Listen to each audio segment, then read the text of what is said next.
In a crowded gymnasium packed with excited students and teachers, Pat Murdock, recently retired after teaching at Our Lady of Lake Huron in Harbor Beach for more than 40 years, is about to learn the real reason she was called to the school.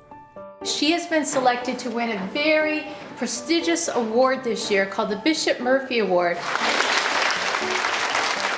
Surprised by the unexpected honor, Pat embraced former students and colleagues who were anxious to celebrate their favorite teacher. It meant a lot to us students, I'm sure, because she believed in you and she knew you could do something well and get it done well. She gave her life to this school and to this church and to what it all stands for. People like former student Dr. Gabriel Holdwick, who says lessons learned in Ms. Murdock's class have lasted well beyond elementary education. Whether it was penmanship or whether it was writing or whether it was knowing where all the battles of the American Revolution took place or whether it was standing up in front of Mass and doing a reading, like, she held you to a standard of, like, you deserve to have high standards. Like, someone cares about you because you are a child of God. No matter if you were the smartest kid in the class or you struggled the most, there was something that you were good at and something that you could be better at. Growing up in Bad Axe with her parents, 5 brothers, and 2 sisters, Pat says it was a former teacher who inspired her to become a teacher herself. There is such a feeling of satisfaction when you see the light in someone's eye, or when somebody makes a comment that, okay, it's clicking in, they're getting something. And while she was raised in the Methodist faith, Pat felt called to become Catholic after teaching at Our Lady of Lake Huron for 6 years. Soon after, she began teaching religion at the school as well.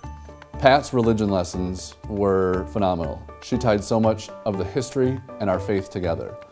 She was a master at that. We had to read it for ourselves, and we talked about it, and we watched movies about it, and we approached it in many different angles, and that really shows a higher level thinking that's not always common in middle school education. She would work with them again and again till they mastered something, till there was excellence.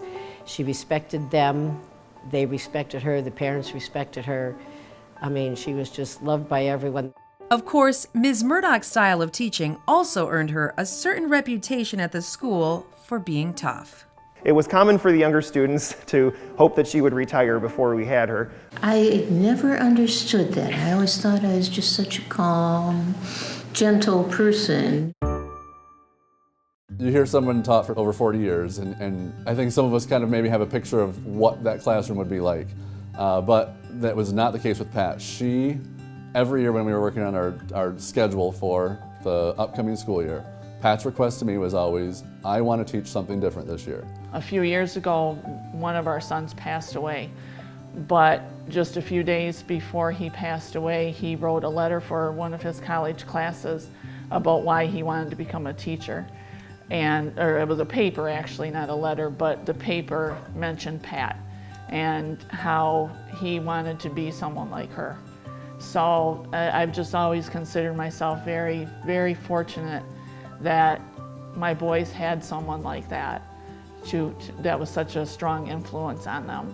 Pat's dedication to her students extended well beyond paid hours in the classroom, and with the same generosity, she served her parish as well.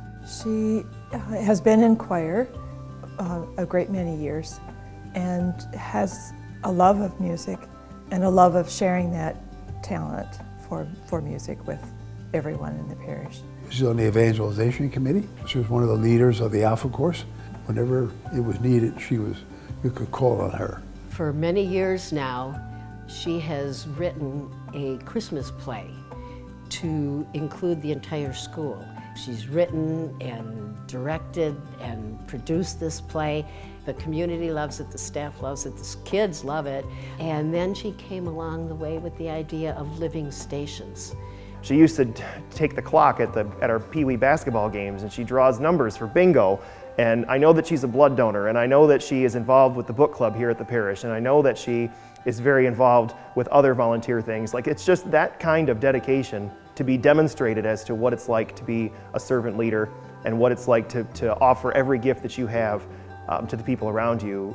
That's more than the job. That's more than just being an educator. That's being an amazing person and a really good servant. a servant leader and missionary disciple who sees the potential in those she meets and takes the time to encourage them to become who God is calling them to be.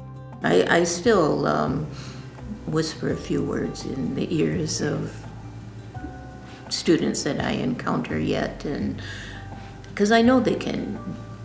Sometimes you just need to help them out a little, and to know that somebody is looking at them and knows what they're capable of and expects it of them, that helps them to dig down a little sometimes.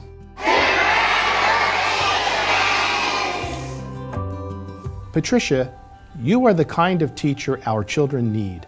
Someone who sees the potential in each one and doesn't accept anything less than their best. It is evident that your students knew you believed in them. You took the time to help them improve, and in doing so, helped them to believe in themselves. Patricia, on behalf of all the faithful of the Diocese of Saginaw, I congratulate you on being a co-recipient of this year's Bishop Murphy Award. You teach your students, both young and old, how to live as missionary disciples, and you model it through your own life and commitment to your parish, school, and community. God love you.